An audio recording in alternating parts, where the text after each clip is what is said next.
a ir también pensando un poquitito más hacia la charla que se viene, que tiene que ver, ¿sí?, con todas las criptomonedas que hay. O sea, así como yo comentaba las que van a venir del Estado, ¿no?, que son el yuan, etcétera. Hay más de creo que casi 10.000 hoy criptomonedas, tokens, digo, ¿qué es Ethereum? ¿Qué es, por qué Polychain, Cardano le robaron? Digo, ¿qué es todo este mundillo de criptomonedas que hay en el espacio? ¿Sí? Y es muy difícil de entender. Hoy tenía una entrevista de televisión y antes en el backstage decían, no le digas Bitcoin, no le preguntes por Bitcoin, preguntes por criptomonedas que son más, ¿sí? Bitcoin es solo una. Bueno, pero ¿quién es Bitcoin dentro de todo este escenario de miles que hay? ¿Y por qué?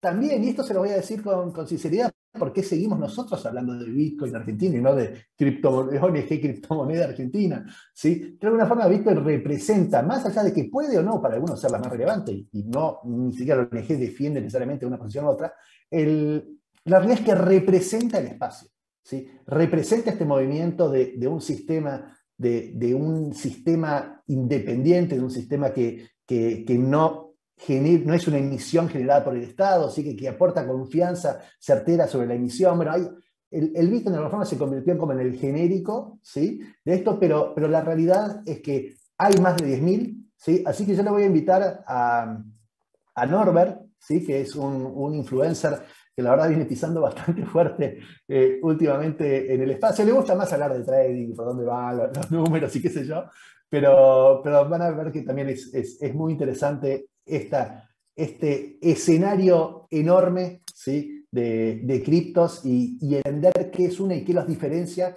es realmente muy importante, ¿sí?, para no caer también en algunas que pueden llegar a ser estafas y cosas así. Así que, bienvenido, Norbert, ¿sí? Muchas gracias, te vemos en la pileta. No sé si ese es el fondo de No, pantalla. ese es el fondo de Windows. Estaba empezando a compartir la pantalla y avíseme si se Te, ve te estamos saliendo de la buchoneando pileta. cuál es tu fondo de vista. Ahí está. Está Bueno, frío bienvenido, todavía Norbert. para pileta. Gracias por la Te, introducción, Rodolfo. te dejo. Bueno, Un un poco abrazo. la idea es eso, ¿no? Contar dentro de los más de 10.000 criptoactivos que hay, cómo se separan, porque no todo es lo mismo. Primero voy a contar un poco, para los que no me conocen, un poquito sobre mí. Yo arranqué en 2014 a meterme en todo el mundo de criptomonedas, allá minando Litecoin, Dogecoin, lo que se minaba en ese momento, con esas placas que estoy mostrando acá. Después de la bajada que hubo con Mt. Gox y demás, me separé un poco del ecosistema, seguí en contacto con la tecnología, volví a entrar en el 2016-2017, también con la minería, pero ya entrando más con lo que vos comentabas, ¿no? El trading, invertir a largo plazo, pero también empezar un poquito con el trading intradía y demás. Y en este último año también continué con la minería, agregando más temas de minería y también en las redes sociales, como vos comentabas. Trabajo hace ya más de 10 años en una de las Big Four también, con lo cual eso me permitió entender también qué es lo que están haciendo las grandes empresas con blockchain a nivel corporativo, si querés, las blockchain privadas, y también me permitió dar entrenamientos internos, algunos entrenamientos externos, participar en conferencias, y la verdad que eso dio un montón de difusión. Y a partir del año pasado, como bien dijiste, arranqué en el mundo influencer, que la verdad que era y es nuevo todavía para mí, tanto en Instagram como en YouTube, y la verdad que hay muchísimo interés. Yo te diría que sobre todo de los jóvenes, pero no nada más los jóvenes, o sea, todo el que está en contacto con tecnología, y hablo de gente, mi papá, mi mamá, gente grande que se empieza a dar maña, que apenas se usa el celular y la computadora, pero también le interesa entender y sí tienen mucho conocimiento de lo que nos contaba Pepe recién, la historia del dinero. Entonces, con eso en la cabeza están interesados. Un poco lo que veo yo en las redes sociales y lo que me llega en las redes sociales, las primeras preguntas que me hacen es, bueno, ¿qué son las criptomonedas? ¿Dónde las compro? ¿Cómo las compro? Pero después vienen dos preguntas que siempre me suenan, que es, ¿qué compro y dónde las guardo? ¿No? En general la gente siempre quiere la respuesta rápida, comprar tal y te vas a hacer millonario. No es la idea de la charla y tampoco es lo que contesto en las redes sociales, sino que la idea de la charla es poder abordar estas preguntas de qué compro y dónde guardo o dónde las invierto desde la perspectiva del riesgo, ¿no? Porque qué vas a comprar y qué vas a hacer con lo que compras tiene un resultado en lo que es el potencial beneficio, pérdida o riesgo que puedas tener. Y eso es lo que quiero encarar en esta charla. Como bien dijiste, A ver, Bitcoin ya lo conocemos, sin duda, es la reserva de valor. Inició, si querés, como intercambio, como electronic cash, ¿no? Como dinero digital, pero se fue posicionando como reserva de valor. Un poco lo que ya veníamos hablando recién, el tema de escasez, que hay 21 millones de monedas, y si lo comparamos contra el oro o contra otros activos, hay en muchas de estas comparaciones que estoy mostrando acá, se destaca y tiene ítems que no tienen el resto de los activos, ¿no? Tiene la emisión programada, con esto de la moneda deflacionaria, con los halvings que se va reduciendo a la mitad. Es portable porque lo podemos guardar en una wallet, en la cabeza, acordándonos las palabras, o mismo en una paper wallet. Es divisible, lo que hablaba recién Pepe, que no podemos ir hoy por hoy con una bolsa de oro a comprar el pan, pero sí podemos dividir Bitcoin hasta 8 decimales. No se deteriora con el tiempo, lógico, porque es digital. No ocupa lugar físico también por ser digital. Son todos iguales, a diferencia de las monedas de corrientes que van cambiando los próceres o los animalitos o lo que sea y van dejando de ser útiles. Todos los bitcoins sirven. El bitcoin de 2009 es el mismo que ahora y se puede utilizar, no hay diferencia entre ellos. Son infalsificables o verificables, todos podemos verificar la autenticidad de ese bitcoin en la misma blockchain. Son resistentes a las censuras, nadie nos prohíbe transaccionar, hacer una transacción P2P, y tienen una adopción libre, que está cada vez creciendo más, pero está bueno que sea libre porque no es forzosa, ¿no? Y por eso es que no viene de golpe como una adopción de una moneda de un país, y después vamos a hablar un poco de lo que contabas vos de los países, de las monedas de los bancos centrales, ¿no? Y aparte tiene un montón de características que ni siquiera comparan con lo que son el resto de las monedas, que tienen que ver con la posibilidad de hacer transacciones multifirma, bloquear por tiempo, incluso guardar datos dentro de las transacciones, dejar asentados quiénes van a ser los destinatarios, digamos, programar dentro de ese dinero digital. Bueno, creo que Bitcoin ya lo tenemos claro, pero el tema es que hay más de 10.000 activos, ¿no? ¿Y qué pasa? No son todos iguales. Es un poco lo que quería venir a charlar acá, ¿no? Tenemos Bitcoin como reserva de valor, pero después nacieron otras monedas, ¿no? Nacen a partir de Bitcoin, algunos como forks, algunos como copias del código abierto de Bitcoin, nacen otras monedas como Litecoin, como Dash, como Bitcoin Cash, como Dogecoin, como Monero, que buscan alguna mejora, o sea, transacciones más rápidas o transacciones con más confidencialidad. Entonces ahí empiezan a aparecer lo que nosotros llamamos altcoins. Las altcoins son las monedas que tienen su blockchain, ¿no? Pero que no son Bitcoin. Y después, en 2015, nace Ethereum. Ethereum trae lo que son los smart contracts, y ahí viene todo un grupo más de monedas, y nacen después lo que vamos a ver como tokens. Y ahí tenemos quizá Binance, Cardano, ahora está Polkadot, Solana, hay unas que están más de moda ahora, pero digamos, todas esas son las que dentro del grupo que nosotros llamamos altcoins, que tienen su propia blockchain, que no son Bitcoin, y que tienen algunas particularidades y vienen a resolver algunos temas específicos. Después, a partir de los smart contracts y de Ethereum puntualmente, nacen, junto con todas las ICOs, un montón de tokens. Entonces ahí nacen todo lo que son los tokens ERC20 que corren en Ethereum, los tokens TRC20 que corren en Tron, los tokens ahora están muy de moda, los BEP20 que corren en la blockchain de Binance.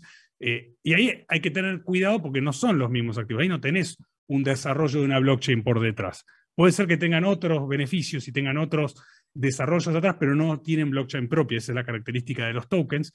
Y acá en este grupo, dentro de tokens, también están las stablecoins, ¿no? Las stablecoins que pueden correr en distintas blockchains de las altcoins que mencionábamos antes, o mismo dentro de Bitcoin, y tienen un valor estable. Eso es justamente lo que las hace stablecoins. Van continuando el valor del dólar. En particular, yo no soy muy fanático de las stablecoins, son un buen refugio en un momento de bear market, pero no me siento cómodo teniéndolas cuando veo que el mercado está bullish, y además, como soy una persona optimista, siempre veo el mercado bullish.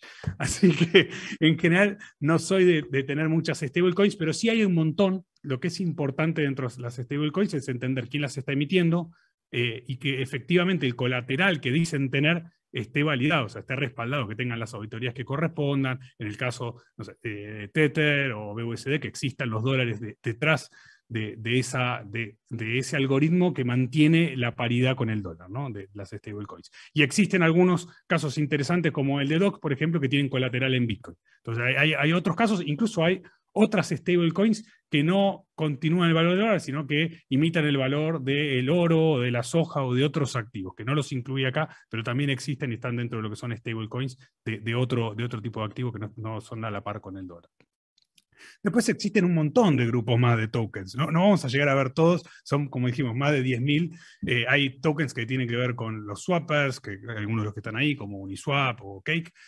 Y plataformas DeFi que te permiten prestar dinero o tomar créditos. Hay tokens que tienen que ver con apuestas o con juegos o con todo lo que se viene ahora en el universo NFT y en los metaversos, en estos universos virtuales. Hay tokens de música, fan tokens, que ahora están de moda también para clubes de fútbol y demás, y los famosos meme tokens, que son partidos de un chiste, y quizá los que están acá son los primos hermanos de Dogecoin, que también no traen ningún valor a nivel tecnología, pero sí están de moda, pueden servir para especular. Yo personalmente no los opero. Y por último están lo que hablábamos recién, las monedas de bancos centrales, o CBDC, que es Central Bank Digital Currency, que son las monedas que van a emitir los gobiernos o grupos centralizados. Yo creo que estas monedas no compiten, no se comparan con el resto de las criptomonedas. ¿Y por qué? Básicamente porque son centralizadas. Lo que hablaba recién Pepe, de que una persona, o está en las manos de una persona poder decidir cuánto se emite y cuándo no, eso es lo que para mí tiene de contra el fiat, y van a tener de contra las monedas de bancos centrales, ¿no? Dependen de una persona, no dependen de una tecnología o de un grupo descentralizado, como es el caso de Bitcoin. Entonces, este es un poco el universo y cómo lo he dividido, cómo lo he dividido yo. Es una visión mía, por supuesto. Cada uno tiene su visión. Habrá algunas personas que le gusten más los meme tokens, por ejemplo, o algunos que conozcan más en detalle los proyectos. Pero esta es una gran vista de los proyectos que yo los veo y cómo los organizo.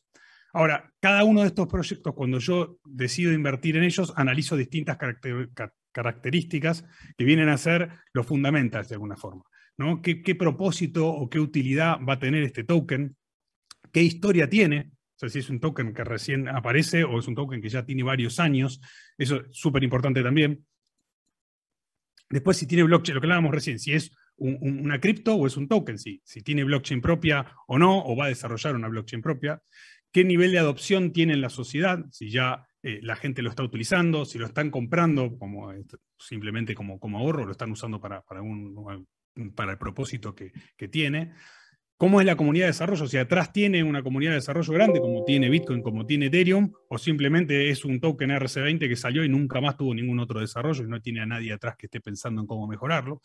Si tuvo auditorías, y esto es súper importante, sobre todo en los tokens de las smart chains, de Binance, por ejemplo, de los swappers, ver que haya auditoría, porque hubo varios casos de tokens que después hicieron rug pulls, ¿no? que hicieron estafas y se fueron. Entonces también reviso lo que es auditorías. ¿Cómo es el modelo de consenso en los casos que tienen blockchain? ¿Cómo deciden los cambios y la evolución? ¿Cómo es el modelo de gobierno también en los casos de los tokens? ¿Cómo van a decidir los cambios del proyecto? Si tienen un roadmap ya planteado, y un roadmap de un plan de negocios con entregables, digamos, y cuáles de esos entregables ya se cumplieron, qué productos tienen completos, ¿no? Si tienen ya, por ejemplo, una wallet desarrollada que se está usando, un marketplace o algún producto, un minimal viable product, es un producto mínimo viable, o un piloto que ya esté corriendo. Y también veo algunos datos de cuál es el supply cap, si tiene un cap limitado, como lo que hablábamos recién de Bitcoin con los 21 millones, y qué volumen se está operando. O sea, todas estas cosas yo las tengo en cuenta al momento de decidir en qué activo quiero invertir a largo plazo, sobre todo cuando hablamos de hold, y si estoy pensando en algo tipo trading, también a esto le agrego lo que es análisis técnico. Con esto trato de responder un poco el qué compro, y ahora también el otro punto del riesgo es dónde lo guardo, ¿no? Y yo siempre comento que armé una piramidecita de riesgos, y de alguna forma, dónde voy a guardar esos activos también tiene que ver con el ratio riesgo-beneficio que voy a tener. Norbert, Sí, Norbert, no sé si fue sin querer, pero se te fue tu cámara. Estamos viendo tu presentación, no te estamos viendo a vos. No pasa nada, simplemente te comento. Ahí estamos de vuelta. Ahí está. Cuando pasé el slide se ve que se me fue. ¿Ahí me ven? Perfecto. Les decía, en esta pirámide, y estos son mis niveles de riesgo, mis 6 niveles de riesgo, cada uno puede valorizar uno distinto del otro. En principio yo tengo el nivel menos riesgoso, guardar las criptos en hardware wallets. Ahí hay 2 ejemplos nada más, Da3 o Ledger, hay más. Pero sin duda ahí es donde nosotros somos verdaderos dueños de nuestras criptos, donde tenemos las llaves privadas, y en este caso, al ser de hardware, si las wallets o mismo un paper wallet, si están desconectados de internet, son wallets frías, no tienen contacto con internet y no tienen posibilidad de ser hackeadas. Después, el segundo escalón que puse ahí también son las wallets mobile, o las wallets también que podrían ser en PC, que tienen un nivel un poquito menos de seguridad por estar expuestas a Internet o estar expuestas en un computador, pero también es donde uno es dueño de sus criptoactivos porque seguís teniendo el control y las llaves privadas para moverlos. De ahí para arriba empezamos con niveles de riesgo un poquito más altos, donde ya entregamos el control de nuestros criptoactivos en función de tener algún retorno. Por ejemplo, las plataformas de renta fija como Nexo, Crypto.com, BlockFi, Binance también, te entregan un API, una renta, como si fueran un plazo fijo, a cambio de que vos dejes o hagas un staking de esas monedas en estas plataformas. Ahí el riesgo que estamos teniendo es que cualquiera, la plataforma que elijamos, puede tranquilamente tener algún problema y ahí ponemos en riesgo nuestros criptoactivos. Por eso no es lo mismo que tener en wallets nuestros criptoactivos. Y después para arriba tenemos trading, trading manual, trading con robots. Eso va a depender mucho. No todo el trading es igual. Es decir, uno puede hacer trading spot, puede hacer trading apalancado. Hay distintos tipos de trading, con lo cual no necesariamente va a ser más riesgoso que la renta fija, dependiendo de cómo uno sea con el trading. También depende mucho de la habilidad y las decisiones que uno vaya a tomar. Y también puse en el último nivel lo que son las swappers y los DeFi, porque hay muchos casos donde uno deja sus criptoactivos o en un smart contract en estas plataformas, y ha habido un montón de casos de estafas de plataformas que desaparecen de un día para el otro. Entonces, por un lado tenemos qué activos queremos comprar, que no todos son los mismos para nada, los 10.000 activos que hay en el ecosistema son iguales, y por otro lado, qué queremos hacer con esos activos. Y con esto intentamos responder las dos preguntas desde la perspectiva de riesgo-beneficio. Espero que les haya gustado la charla y nada, nos vemos en las redes. No sé, Rod, si quedó alguna duda o no llegué a ver el chat. No vine siguiendo el chat, lo vamos a ojear ahora si alguno quiere aprovechar también para hacer alguna pregunta a Norbert mientras tanto. ¿Sí? Norbert, la verdad también muy interesante tu desglose, ¿sí? de las distintas alternativas, y la verdad que ya había visto tu pirámide, siempre me pareció muy interesante, al menos compartir, ¿no? Lo que uno hace y cómo uno de alguna forma distribuye. Hay quizás una reflexión que vos pones ahí. O sea, no hablas de porcentajes, ¿sí? No hablas concretamente de las cantidades y cada uno hará su propia. Pero si tuvieras que decir en grandes cantidades, ¿sí? ¿Vos cómo definirías tu cartera, digamos? ¿En cuanto a qué activos tener o en cuanto Claro, a porcentaje tener, distribuir de esa pirámide? Sí, ¿cómo harías una distribución sana para vos de una pirámide? Sí, a ver, lo que muchos, no es palabra mía, es tratar de mantener algo parecido en Bitcoin a la dominancia que tiene el mercado. Creo que está en 45 por ahí por ciento. Con lo cual yo trato de tener por lo menos ese porcentaje de mi portafolio en Bitcoin, y después sí voy teniendo algunos activos un poco más riesgosos, pero trato de conservar bastante lo que es Bitcoin con algo más en Ethereum, pero trato de mantener porcentajes grandes de hold dentro de la pirámide que veíamos. Claro. También tener un porcentaje de 70% o más dentro de lo que uno no va a tocar a largo plazo. O sea, dejar solamente un 20-30% como mucho para hacer trading o para poner en estas plataformas, para dejar a largo y a largo plazo. Y la verdad es que de 2014 hasta la fecha lo que mejor me rindió fue eso que mantuve en hold en hardware wallets. Está muy bien. Hay algunas, inclusive, para que lo sepa, por ejemplo, hay una que se llama Blue, ¿sí? Que permite ir siguiendo distintas, o sea, son tokens que representan carteras de tokens también, ¿no? Y que uno puede ir de alguna forma participando de varias sin tener que estar expuesto personalmente a varias o gestionar varias, ¿no?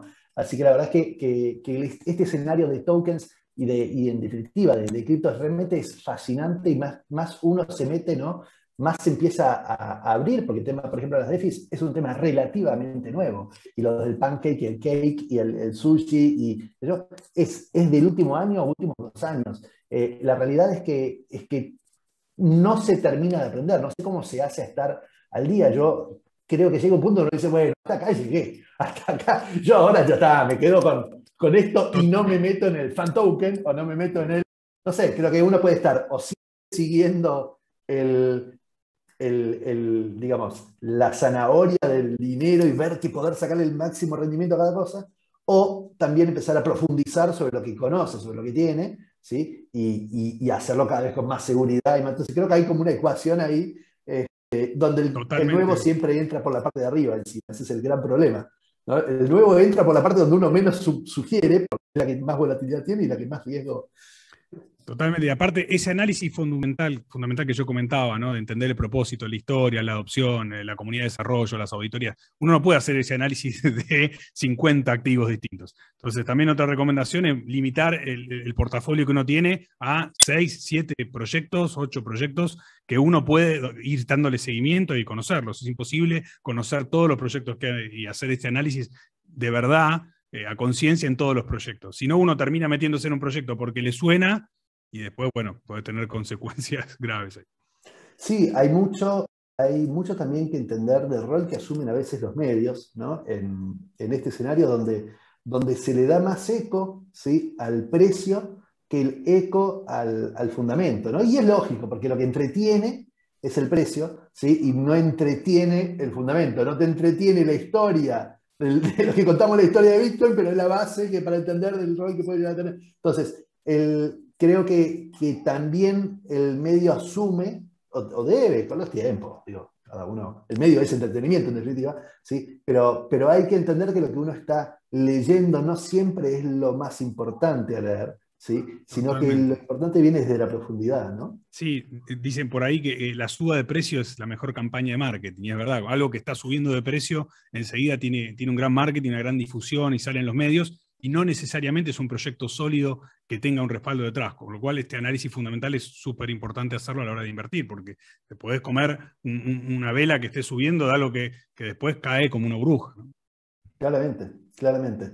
Sabes que ahora, bueno, la próxima charla va a tener como cómo comprar criptomonedas en Argentina, pero no todo esto que vos estás contando se compra directamente con plata, como con pesos, sino que algunas tenés que usar criptomonedas para comprar criptomonedas, ¿no? Inclusive empieza a darse ese escenario, que es interesante porque hay como una reflexión, ¿sí? De que la moneda tiene que cumplir tres roles, ¿no? El rol de unidad de cuenta, medio de transferencia y reserva de valor. Está bien, y está clarísimo, lo dijiste vos, bueno, Bitcoin es claramente una reserva de valor, qué sé yo, pero decimos, bueno, pero no sé, medio de pago, unidad de cuenta, medio de transferencia, y la verdad es que no se da en todos los contextos y todos los escenarios, como yo no pago con oro en todos los contextos, en todos los escenarios, o no voy a comprar café con dólares, digamos, ¿no?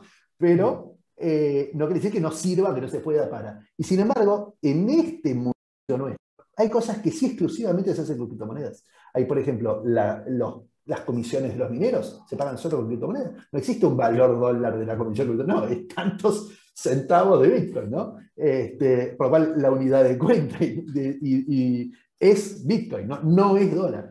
Y estas otras criptos que se llega básicamente a través de otras. Si no tenés Ethereum, no podés comprar el token. Si no tenés BTC, Exacto, no sí, podés comprar todo el dólar. mundo de NFTs que se viene ahora, todos con Ethereum, ¿no? Tanto en los NFTs de arte como en los de gaming, que era una de las características que tenía ahí, Axie Infinity y estos juegos que están de moda también. O sea, la moneda de cambio es Ethereum, en ese caso. Sí, y el mundo del gaming también es muy interesante porque lo que se empieza a generar, ¿sí? Complementario a esto, es que empiezan a tener valor las cosas que vas logrando.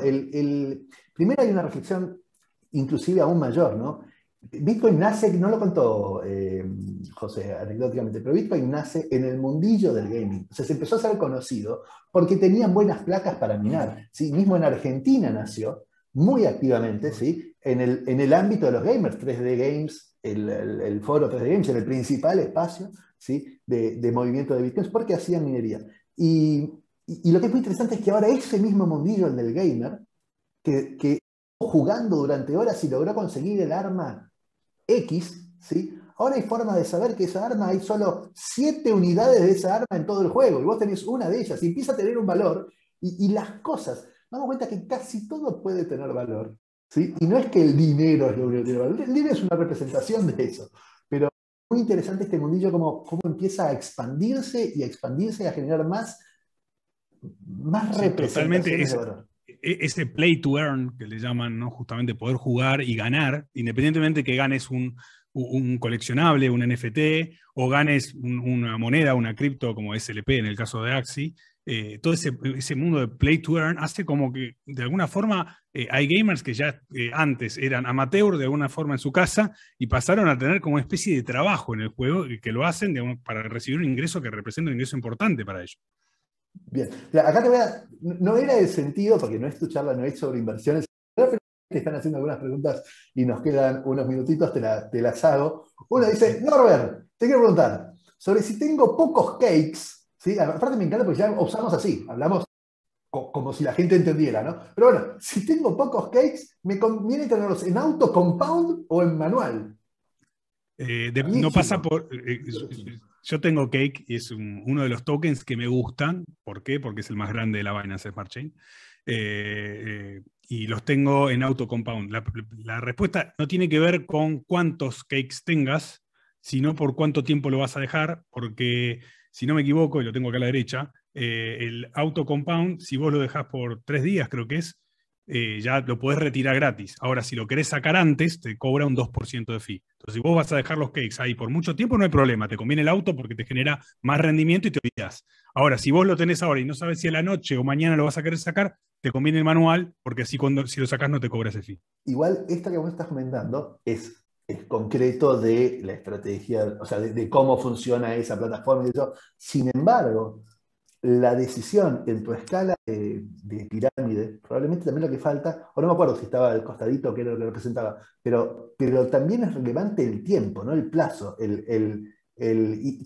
la verdad es que no recuerdo ahora, cuando vi la pirámide no me acuerdo que era el triangulito, pero de alguna forma es la visión de largo plazo que tenés. Si es para estar operando en el día a día, son tales. Si es para estar pensando en, bueno, esto lo voy a dejar quieto durante de acá a la eternidad y son mis 50, ¿sí? Mi 50%, el plazo es otro, no te estás preocupando, ¿sí? Del día a día, Exacto. ¿no? Exacto, totalmente. Por eso en la pirámide no está la proporción, porque cada uno elige su proporción. Ujú. Pero sí creo que es importante tener una proporción grande en los niveles más bajos, en lo que son wallets y en alguna plataforma de earning de las grandes, puede ser. Y eso te despreocupás, como decís vos, es a largo plazo y no lo estás siguiendo. Quizá cuando vas a niveles más altos, ya sea en trading o en estos en Cake, con los swappers y las soluciones estas DeFi nuevas, hay que estar un poquito más atento. No solamente porque el valor del token sube y baja, sino porque existen otras plataformas donde el mismo token, este mismo Cake, por ejemplo, puede pagarte más rendimiento. Hace tiempo, bueno, todo el mundo tenía los cakes en Bunny, que era la plataforma Pancakes Bunny, que la hackearon. Entonces ahí hay un poquito de warning y para que estemos conscientes de los riesgos que existen. Bueno, Norbert, te felicitan por el chat. Lo que sí les voy a decir es, se vienen charlas también sobre aspectos regulatorios, ¿sí? Sobre impuestos, etcétera. Esto parece la panacea no sé, de que cualquiera hace lo que quiere, pero también hay otras cuestiones a tener en cuenta, ¿no? Con este ecosistema bueno, cómo también se declaran estas cosas. O sea que hay muchas aristas en este espacio, ¿sí? Una es entender qué criptomonedas hay, otra es entender cómo se invierte, otra es entender dónde compro, otra es entender qué pasa con la minería, otra es entender por qué ciertos fundamentos, si me dicen que la minería es un problema porque genera consumo energético, hay muchas aristas, ¿sí? Y está clarísimo, pero bueno, creo que has dado una excelente y interesantísima introducción a todo este mundillo de criptomonedas. No esperamos que les haya quedado clarísimo, ¿sí? Esperamos siempre que les invite a querer profundizar aún más, ¿no? Ese es el objetivo de las charlas. Así que les deje el bichito dando vueltas y creo que Norbert has hecho más que bien. Eso te agradezco muchísimo, muchísimo por tu participación. Totalmente, esa es la idea, no era una recomendación de inversión, sino mostrarles un poco todas las opciones que hay, que cada uno haga ese análisis, en qué quiere invertir y cómo lo va a invertir y que sea consciente de los riesgos que está tomando y haga su propio análisis. Mil Y, gracias, Rodo, por dejarme participar, es un gusto para mí estar acá. gracias, Norbert. Gracias, Norbert. Y les digo una cosita más, quizás a la gente. Cuando uno ve a alguien y cuenta su estrategia, ¿sí? También la realidad que tiene esa persona es distinta a la realidad que tiene uno, ¿no? Y quizás para uno asumir cierto riesgo no es lo mismo que para otra persona asumir cierto otro riesgo. Por lo cual, el análisis, ¿sí? Y la convención siempre, siempre tiene que caer por la realidad de cada uno, ¿sí? Por los objetivos de largo plazo de cada uno y la cantidad de riesgo que puede asumir cada uno y no desde lo que ve de un influencer o de lo demás, ¿no? Entonces, claramente no es soplar hacer botellas y bueno, vale la pena profundizar. Muchas gracias, Norbert.